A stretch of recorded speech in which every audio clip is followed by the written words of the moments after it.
so I remember to record. And now I'm going to press start webinar, and it's going to take just a minute to let everyone in.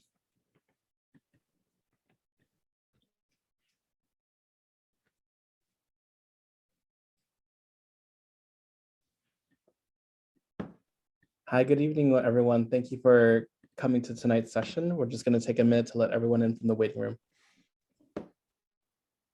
Boa noite a todos, bem-vindos à sessão e vamos prosseguir.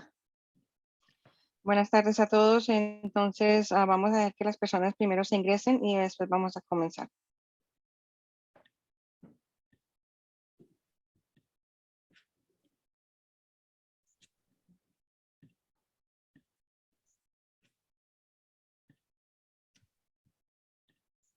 All right, just another minute or so. Solamente un minuto más o algo. Só mais um minuto e a gente começa.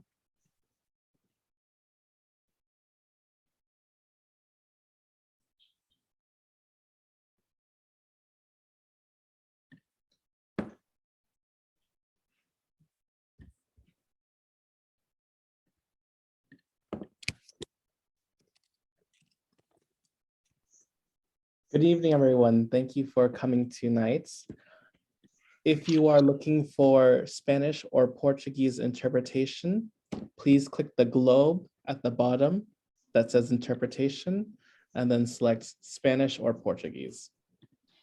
Buenas noches a todos. Gracias por venir esta noche. Usted puede, si usted desea, puede oprimir, mirar al globo que está abajo y puede elegir si desea español o inglés para la interpretación. Boa noite a todos, bem-vindo. Se você precisar de intérprete, você pressiona o globo que está abaixo para português ou espanhol. All right, thank you both. So I'm going to let our panelist, Rosa, introduce our esteemed guest tonight, Krista Brown. And actually, I'm just going to jump in really quickly first. And I just want to welcome everyone to tonight's session. My name is Latifah Phillips. I'm the Chief Equity and Engagement Officer. And thank you for joining us for our third Racial Justice series. Tonight is the Learn session, where we will have the opportunity to learn more about the Black history here in Lowell. I want to let you know that there will be an opportunity for you to ask questions toward the end of the presentation. You can also feel free to place your questions in the chat if you don't want to ask your question live, but we want to make sure that we provide an opportunity for interaction and discussion after we get the opportunity to learn from our special guest today. So with that, I will turn it over to Rosa to introduce our teacher here for the evening. Hi, everyone. I'm Rosa Seguera Morales, District Support Specialist for Equity and Engagement, and I'm very excited for today's session. Before we get started, I am going to share real quick just our group norms, the norms that we've typically had at these sessions. So I'm going to share that right now with everyone, and then we'll move on. Again, one of our biggest norms: ask questions. As Latifah stated, if you have questions, you can save it towards the end, and or drop the questions in the chat, and we'll be more than happy to respond. And our other group norm is be present and be respectful. And group norm number 3 is center yourself by speaking with I statements. So very important in doing so, especially when we talk about these discussions, to center the discussions. Like, for example, I feel this way about this work, so on and so forth. Discomfort is a very normal part of this process. It's necessary and okay. Oftentimes when we feel discomfort, that can be a sign that that's an area that we need to do some further exploring on. So be aware of that whenever possible, and expect and accept non-closure. Sometimes when we have these experiences and discussions. We might not be able to have closure by the end of this session. And at the Equity Office are always available if you want to reach out for further discussion. We're here. So with that, our esteemed presenter and teacher for the evening, Krista Brown, who is the founder and executive director of the Free Soil Arts Collective, which is an organization with a mission to amplify and strengthen the voices of people of color that are artists here in Massachusetts Merrimack Valley, and is the first organization of its kind in the Merrimack Valley to be led by a Black woman. Krista,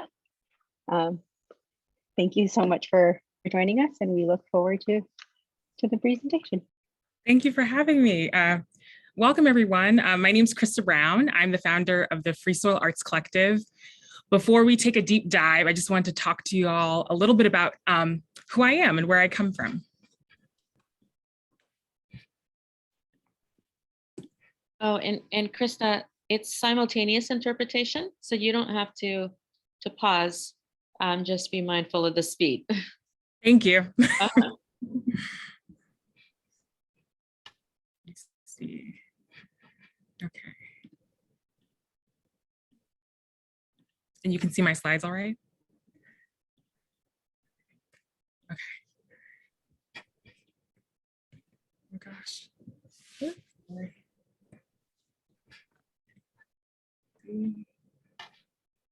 Oh, 1 second. We love live theater.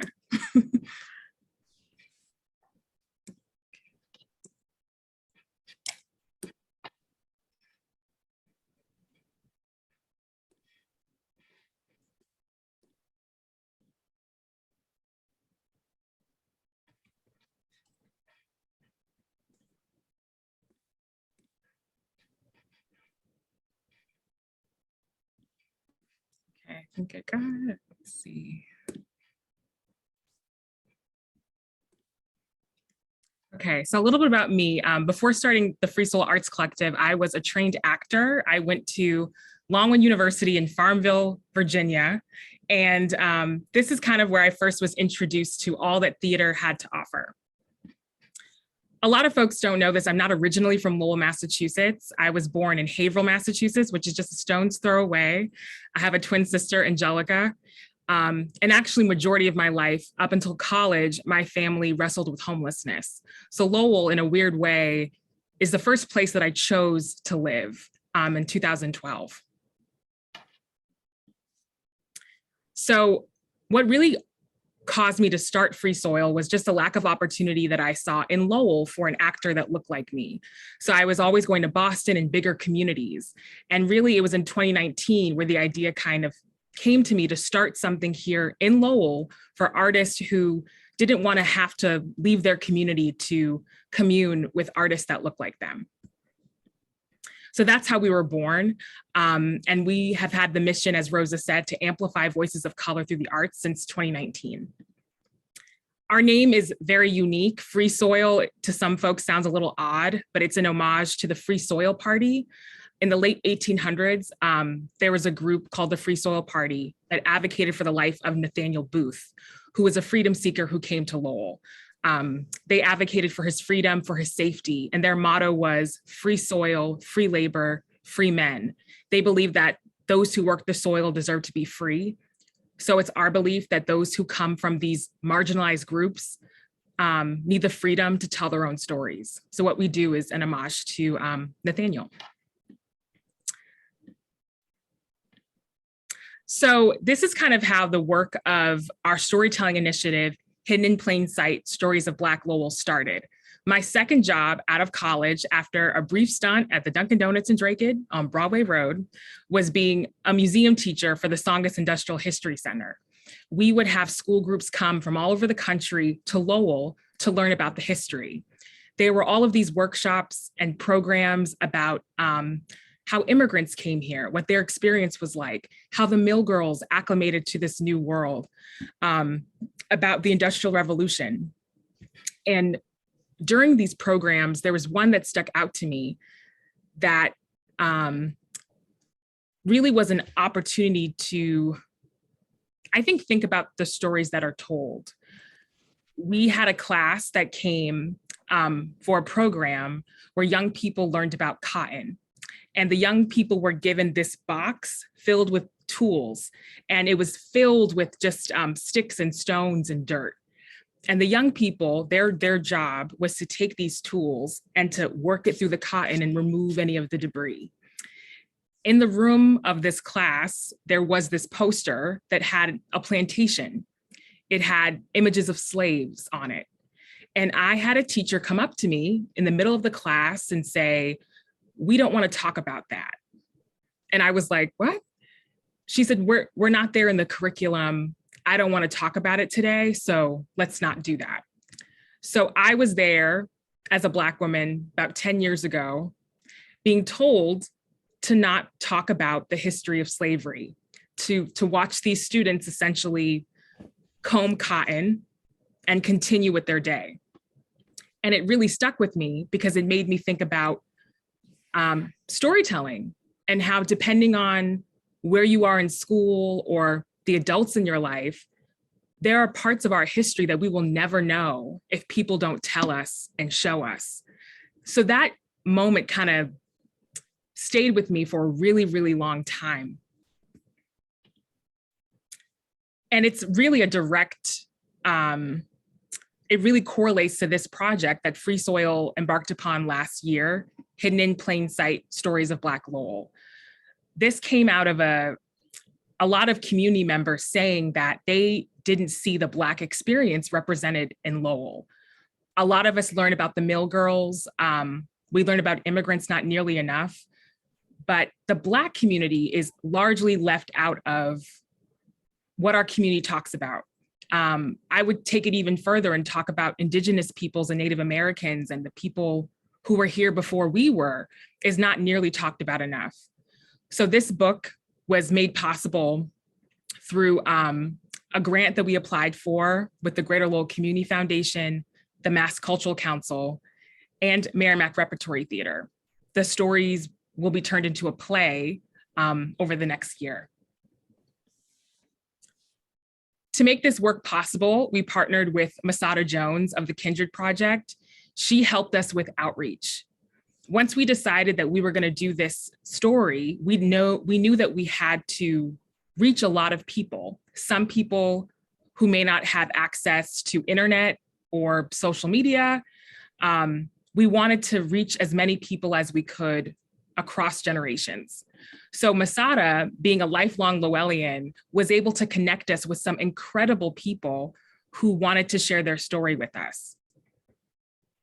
With Masada, we developed questions that we were going to ask everybody, the same questions, and we went in with an open slate, thinking, how can we make people feel comfortable in sharing their truth with us? So we didn't go into it with an idea of what we would expect or see. We were just open to the process. Another partner of the work was Henry Marte of Marte Media, who took all of the beautiful pictures of the storytellers. He met with people, he traveled all over the place to get photos of people. So once we had our lineup of people that we were going to talk to, this was April 2021, I think, is when we had our first interview. We conducted them over Zoom, sometimes in person. I got to travel out of town sometimes and meet with people at their homes. And through the interview process, that's where we learned what this book was going to be. In the end, we interviewed 27 people. In total, 27 people shared their stories with us and their truth and felt comfortable to do so. So to me, 27 is a really, really tremendous accomplishment. After the interviews were done, we had a lot of discussions about how to take the project to the next level. The National Park Service in Lowell reached out to us, and wanted to help by having us have an exhibit space at the visitor center. So once the stories were compiled, we had lots of conversations about what was the real story here.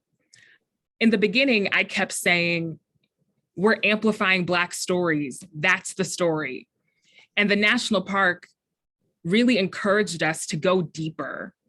The word they used was subversive, to really go for a topic that was real and may make people feel uncomfortable.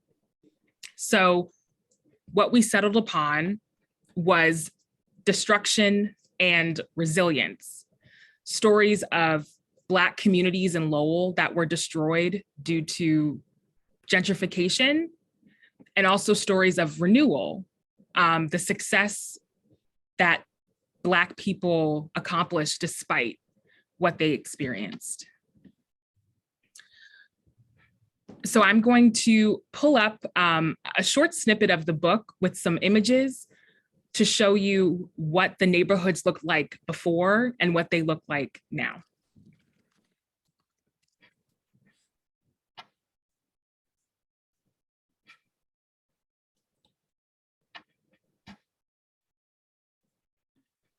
Hopefully.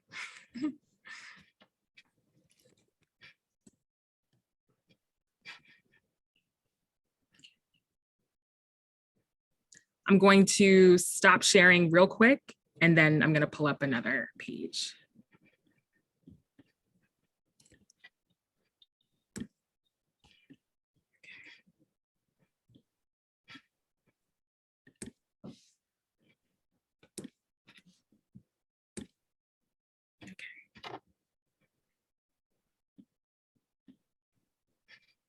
Okay.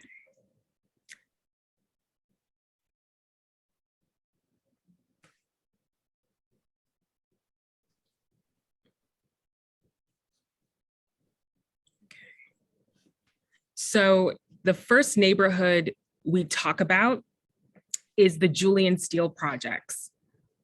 This site, the information was provided by the Center for Lowell History.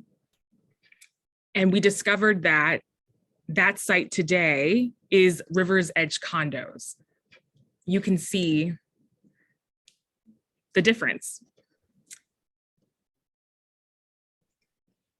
The next neighborhood we talked about that used to be majority Black residents is Bishop Markham Village, which is now South Common Village. And majority of these locations were built in the 1950s, 1960s.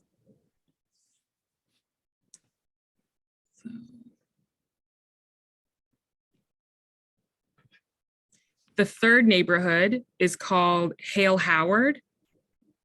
This was built in the 1950s, 60s. Again, once majority Black neighborhood, also Jewish neighborhood. Today, that neighborhood is Gallagher Terminal, where you take the train, the commuter rail, and Maycom headquarters. This is history that I didn't know. You can even see the Hale Howard if you look this picture here.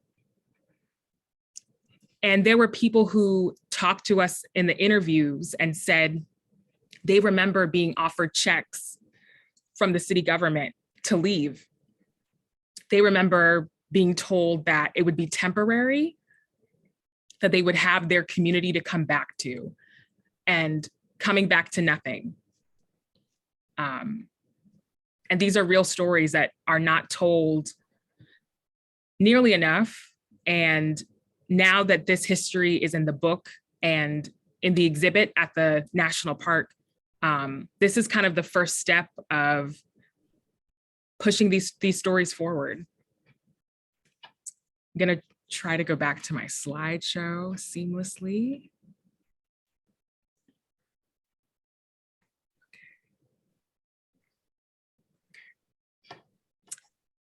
So the stories of the neighborhoods that were destroyed was our destruction piece.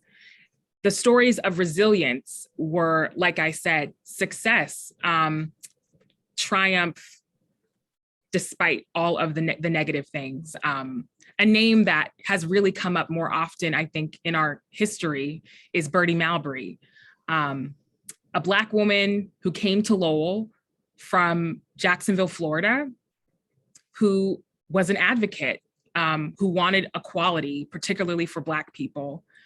She ran for city council in Lowell 3 times. She did not win. 3 days prior to her election of city council in 1979, her office, which I believe was on Merrimack Street, was set on fire. People threw rocks at it. And she later relocated to Atlanta, Georgia. Even though she did not win, her legacy of being the first for working with places like community teamwork and wanting to push for freedom has been her legacy here. During the project, I spoke to her daughter, Valerie, who still lives in Atlanta. And at the time, this is before we had elected officials like Corey Robinson and Stacey Thompson. She asked me, do you have a Black city councilor yet? Has it happened? And I told her, nah, girl, sorry. And she said that in Atlanta, when her mom left, that they made a Bertie Malbury Day. She continued all the advocacy that she did in Florida, in Lowell, and she brought it to Georgia. And they praised her. They really uplifted her name. And it's just a very telling gesture to see how her life was celebrated after she left our community. When you go to the national park, you're going to see an exhibit. There are 2 walls. One side, you're going to see the destruction part, where we have the neighborhoods. We have a map of Lowell. And you see this very strong quote from James Mitchell that says, I don't know what the legacy of Black people in Lowell would be. It's hard to have a legacy when they broke up everything. A lot of the stories we gathered talked about how there were thriving Black communities. There was this strength, connection, thriving. Imagine living in a neighborhood where you know your neighbors, where if you have a problem, you have people to go to. That existed here. And it was because of displacement that those neighborhoods are no longer.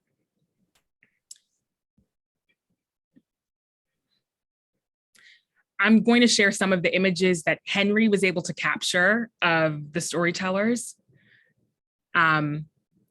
We have Corey Robinson here, who we know now is on the city council in the Centerville neighborhood, which is great. Wilda Chapman, Sam Stevkoya, who makes a comic book about a superhero in Lowell, a Black superhero. We have Terry Morris here, Ray Sam Donkaham. We have Veronica Holmes, a beautiful artist, storyteller. I think she's out there. Hi, Veronica. We have Keziah Bascom, who's the owner of Offbeat Compost. Laura Smith, who is responsible for the naming of Martin Luther King Jr. Way outside of the Tsongas Center. I believe that happened in 2003, maybe 2004. She also created the Martin Luther King Jr. celebration that took place at the Tsongas Center, the Nesmith House for many, many years, and create scholarships for students through Middlesex Community College. We see Masada again. We have Ivy. I think Ivy's out there. A beautiful everything, poetry, artist, creative, writer. Ivy does everything. Jacqueline Coles. And we have Jessica Price here. Then we have me. We have Cinnamon Blair, who is a musician, artist. Diamond here, who is also a beautiful artist and poet. We have Brian Chapman here, and Alexandra and Bobby Tubielli. And then last December, with COVID where it was at the time, we hosted a small in-person event at the National Park Visitor Center, where people saw the books for the very first time before they went on sale. You see Maritza there pointing to herself. And this is what you'll see when you go. Like I said before, you get to learn about the destruction of communities on this side and the resilience on the other.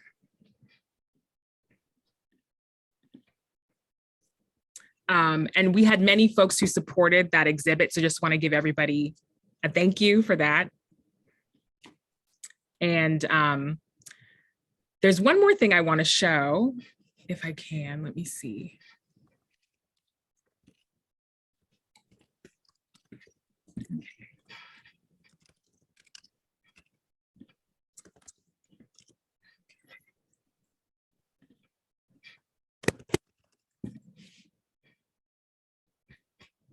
Okay, so I'm going to drop this link in the chat, but there is a website through UMass Lowell that is a very important website. Through this process, we found a lot of the Black history in Lowell that is not talked about or highlighted, including that there are 34 sites on the Underground Railroad in Lowell. They are not marked. You would not know that they existed unless you knew someone. And this website here that I put in the chat is through the UMass Lowell Library. So if you go down, it shows you where all the sites are.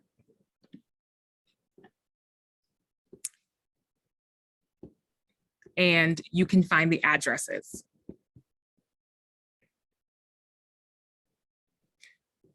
So I wanted to encourage everyone out there to take that link, save it, share it.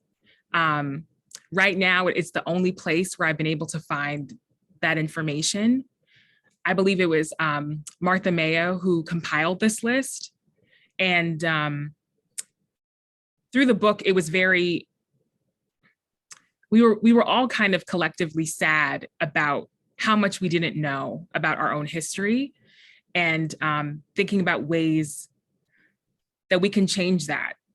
So in the spirit of learning and of this talk, I would encourage you to click on that link and learn about how much history is under your feet every day. So that is really our project in a nutshell. But if you have any questions or comments that you'd like to share, feel free.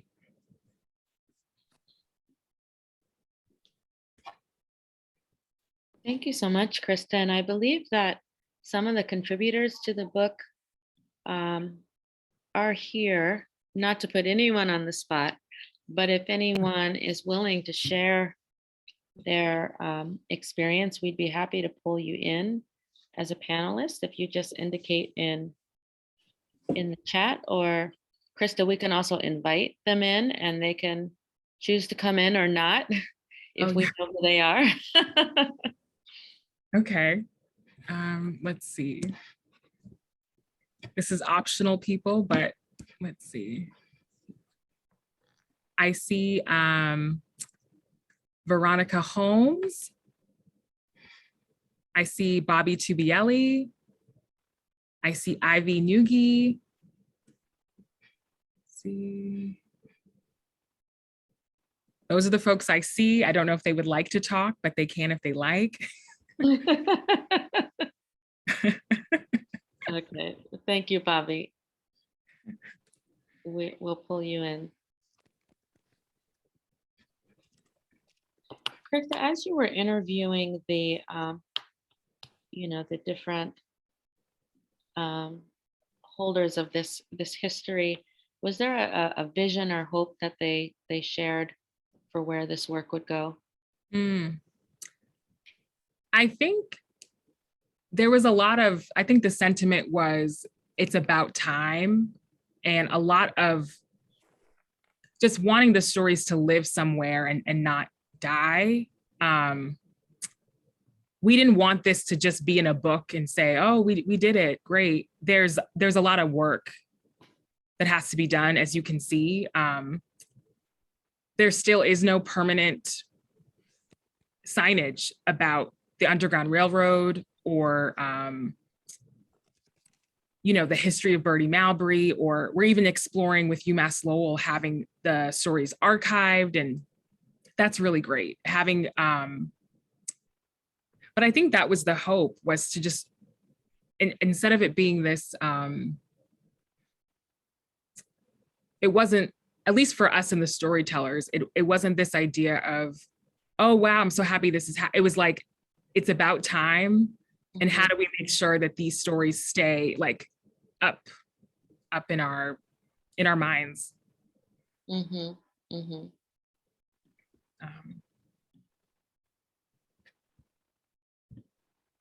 have a question in the chat from Tim Heitzman. Are there plans for markers for the Underground Railroad?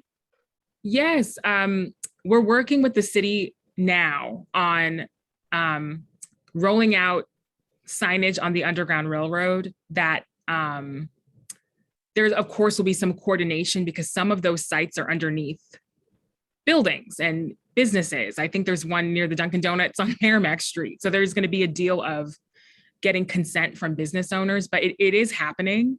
And we've been working with the assistant city manager and some other folks there at the city, learning how we can make it permanent. So yeah, I'm happy that, the work is continuing. Thanks, Krista. And one more question from Herman Hampton. Are there regular gatherings for Black people from Lowell?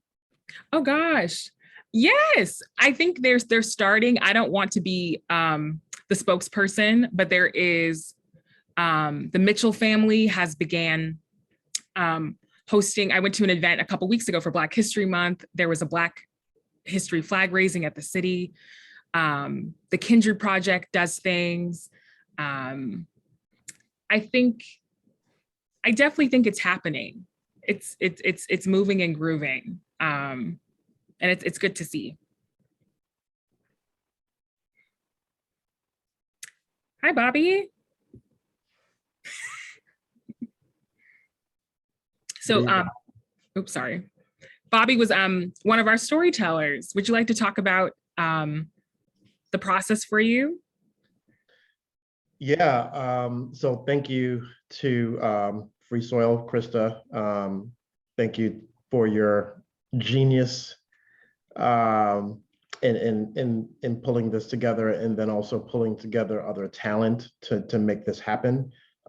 This wasn't just you, obviously, unless you cloned yourself to make it happen. But a lot of people were involved, especially Henry Marte, for really putting in a lot of legwork to make sure that these photographs made the book. So it was an honor to be part of this experience. And just thank you to everybody involved, and certainly thank you to Lowell Public Schools for this racial justice series, which is, I think, very much needed, not just during Black History Month, but now we're in Women's History Month, but throughout the year. So thank you. In terms of my experiences, I think that these stories need to be told as often as possible. It's in the museum right now, the National Park Museum. So I hope that community members, teachers, educators, students, whomever, really make the time to go and learn more about Free Soil, learn more about those that were interviewed. I think it's American history, it's local history. and it needs to be learned about. Thank you, Bobby. Thank you. Bobby, I know you have school-age children. Do you have a hope for how this could be, shared, incorporated as part of, education, K-12 education? So yeah, I mean, I think that all of the stories, all the individuals that were interviewed weren't all political. It cut across a lot of different themes, arts, music, creatives, regular folk, and at that point in time, pre-electeds.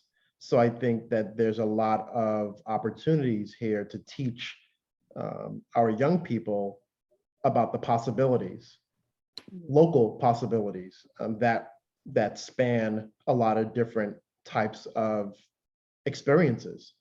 And as they say, you can't be what you can't see, and representation truly does matter. So I think the more young people see the diversity of Blackness, myself being first generation American parents hailing from Nigeria, my wife,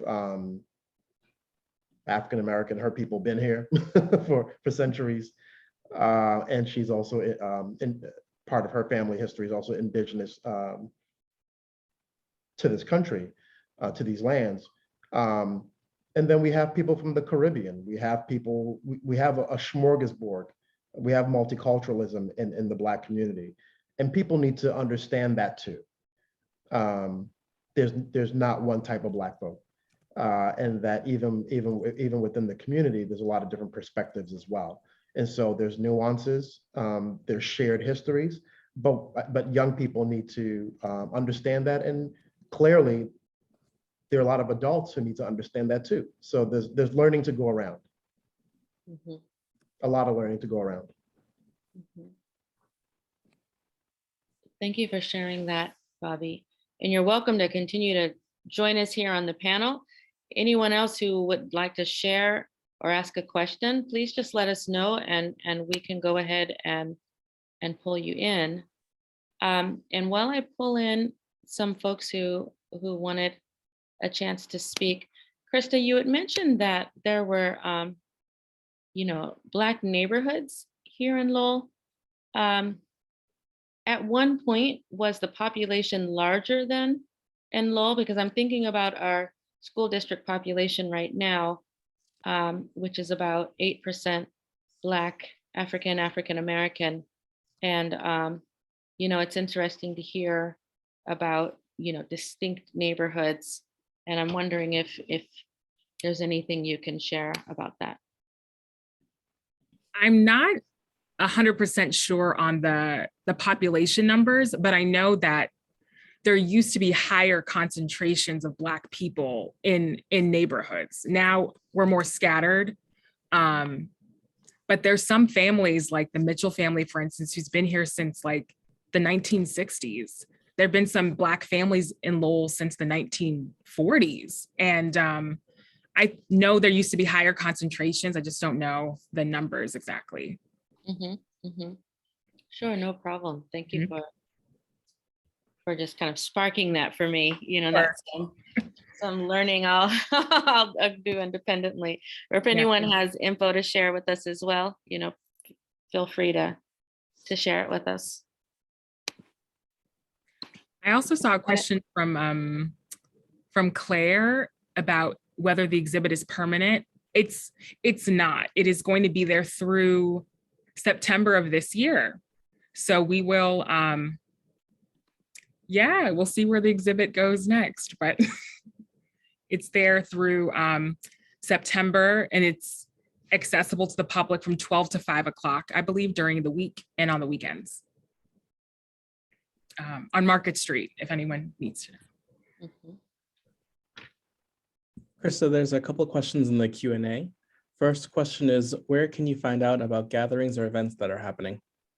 Oh, goodness. The way I find out information is through people. So there is a Jacqueline Coles, who we profiled, has started a, I think it's called a Black Lowell Coalition, where she looks to not crowdfund, but she looks to get information on events or upcoming programs that Black people are a part of. And I can maybe find, I know you're an anonymous person who asked this, but I was gonna try and share that information with you. The Kindred Project is on Facebook and Instagram, I believe.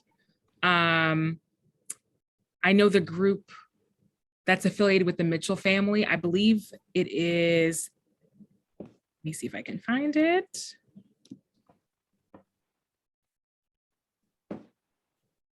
It's called the Afro American Community Collaborative.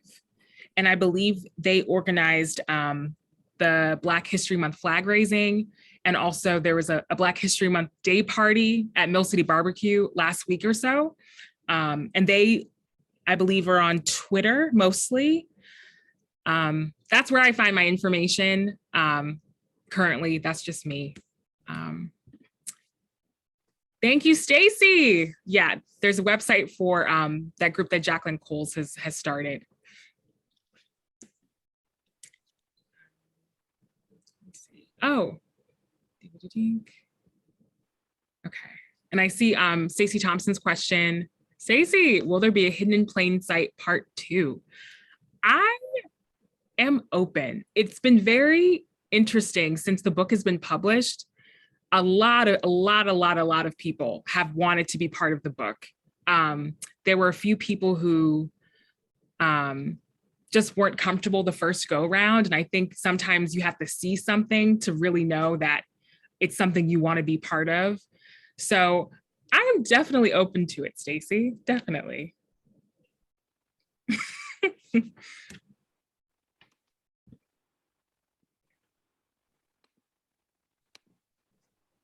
Ooh.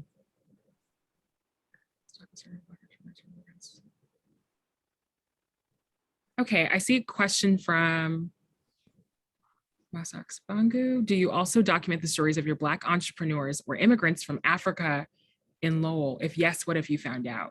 So we did. We had a number of storytellers that were immigrants from Africa, and also children of immigrants. And I think we just found that it was a different experience. Some people, depending on the stories that you're told from your family, there's this idea of coming to America by choice and coming to America without choice. But there's also there's still a lot of community there. There were some people that I talked to who were friends of mine who say that they might be hit up for Juneteenth events. And they're like, I'm from West Africa. Juneteenth is a very distinct, American holiday celebrating emancipation that doesn't fit the narrative of you or somebody who was an immigrant. So when I think about Black people, I do think about the diaspora. We talk to people from the Caribbean, people from Africa, people who identify as being Afro-Latino. Like, it was this beautiful kind of tapestry, if you will, of just what it means to be Black and to be Black in this community. So I think that's what I learned from that personally. What are the stories similar? Those who come by choice and those come not by choice. Ooh, I think the idea of choice came up most when people were talking about their family and the ideas that were kind of passed down to them. I'm trying to think. I don't think the audience sees the question. Oh, I'm so sorry, everybody. The question was, what are their stories similar, those who come by choice and those who come not by choice? For me, reading the stories back, because I didn't interview everybody, but from the ones that I've read in the book, I think it came up mostly when people were talking about family and the idea of what success means in America when you are an immigrant versus when you may come here. And I think specifically it came up around certain holidays where people kind of get lumped together as like Black holidays that don't always have relevance if you're from a different country. But that was just my interpretation. I'm probably missing like a really great story that ties this in, but from what I can remember, that's kind of what I saw.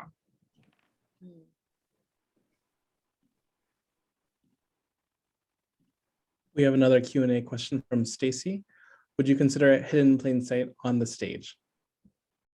Yes, so it's happening. We're working on it now. We are talking to playwrights and seeing how we can turn 27 stories into a 60, 90-minute play.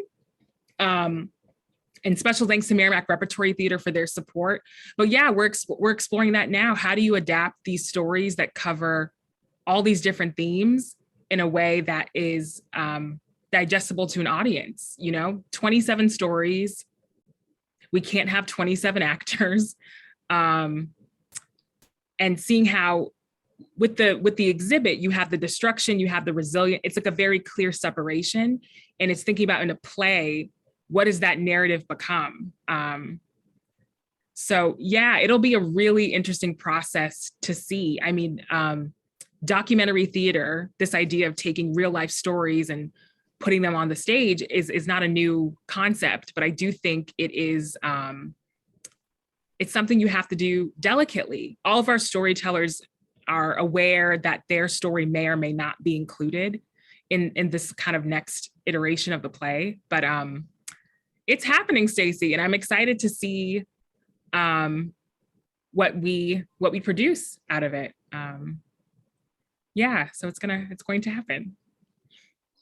Krista, can you tell us where we can find the book and how can we support Free Soil, the work that you're doing? What would you like us, as a community, to support not only the stories in the book, but also organizations such as yours that are trying to elevate the voices of people of color and provide, diversity within the community? Sure. So if you want to purchase the book, all the proceeds go to Free Soil, and you can go to freesoilarts.org and buy them online. They're also available at Lala Books in downtown Lowell and at El Taller in Lawrence. If you want to, purchase it in person to get the feeling. If you want to support Free Soil, you can donate by going to freesoilarts.org. You can share our work with people that you think, align with our mission of amplifying voices of color. And I think the bigger thing is, once you get this book, or now that you all, know about this project, to talk about it with your friends, talk about it to organizations, businesses, companies, about how important these stories are. I think we as a community have to keep pushing it forward. So whether it's working with city officials to figure out how the Black history can be permanent, or taking it into your workplace and thinking about what you can do to be more intentional about how you're centering Black stories, or that, I think that's really the kind of work we have to do, is talking about it, posting about it, sharing it as much as you can. Mm-hmm. Yeah. No, I would agree. And just acknowledging Black history, right, as American history, as Lowell history, and ensuring that it's taught alongside the other histories. Mm-hmm. You shared the story about the exhibit around cotton, and I'm new to Lowell, and that was really interesting for me to hear that we have that history here, and it's not always evident, or talked about. And I believe there was a Underground Railroad tour, walking tour. Yes, I went on it myself. Bob Forant has hosted that tour. I think Dick Howe also has done walking tours in Lowell. And again, it's very much like folks who know the history have that, I don't want to say freedom, but they have that access where they can lead a tour. And now, you know, people who know about these stories can do that as well. There are just so many people out there who don't know. And I think until we have signage that is like big and noticeable, and people aren't going to know the stories if it lives with people. It has to eventually, you know, share space with institutions and people far more powerful than me for it to truly be accessible to everyone. And I always have this idea that if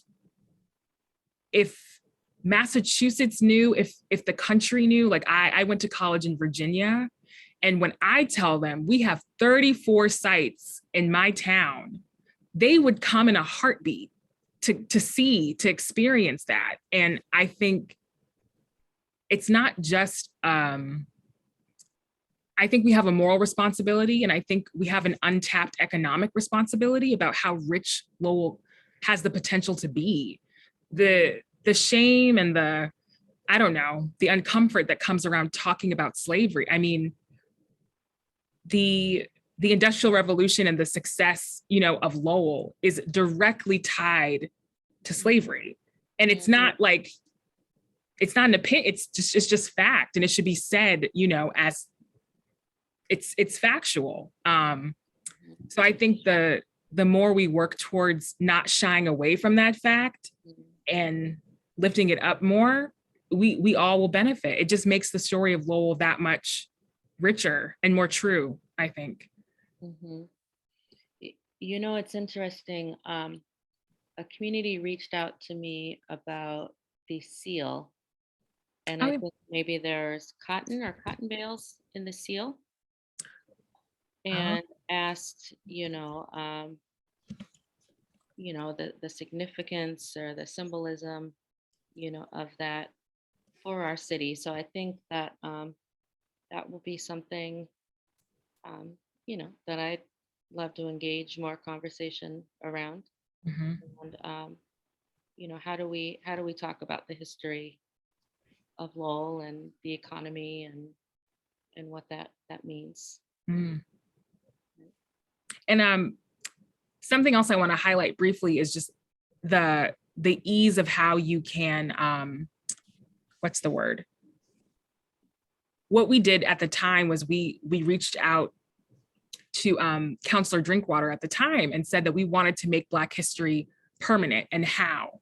And we worked with him to learn about how you get emotion on the floor and how you can get a problem, I don't want to say solved, but you can, it's something that we all can do. So I think if there are things in your community or stories that aren't being told, and the stories are there, it's just a matter of uplifting them. That's an option for anyone out there who wants to make a change. Well, thank you for sharing that, Krista. I'm looking forward to going a little more deeply into the book. I'm glad that you were able to put it on our radar and elevate some of these areas of history that we can independently look into, as well as I look forward to the opportunities where we as a community can continue to have these conversations. So I want to, I do have two of my staff here. As we wrap up, if either of you has any comments you'd like to share, anything you've heard. I know both of you, born and raised here, gone through the schooling system here. Any response, reaction you want to share? I just want to quickly thank Krista for mentioning that all the success of Lowell is tied to the rest of the country, which also includes slavery in America. That's something we don't think about, and that's something I didn't think about growing up in Lowell, having done the tours in the mills too. And I also want to thank Latifah for also mentioning that I had never taken a look at the seal of Lowell and never thought about the cotton barrels there, but it's there. It's there, and it's Lowell history as well. So thank you both. Thank you. I absolutely second everything Vinay said. Thank you so much for sharing this information. I think as a Latina woman, Puerto Rico, but raised here since infancy, you know, I very that same sort of level of invisibility in terms of not being seen, or like our community not being seen and heard. So I think it's absolutely excellent, and I loved how you know, you brought the destruction versus the resiliency piece to it. So you know, I look forward to seeing how this work gets expanded, and you know, hopefully we can continue and maybe even delve deeper, I don't know, into other communities of color, hopefully, as well. But this is fantastic information that we definitely need to bring to our students. So thank you so much. All right, final word, Krista, as we wrap up. Oh gosh. Keep telling the stories, keep telling the truth. If we don't tell the stories, they die. So I believe whatever that story is in your personal life, we have to share the stories, because if we don't, that's my word, Latifah. Thank you so much. And thank you everyone for joining us again for the Learn portion of our Racial Justice series. We hope that you will join us again.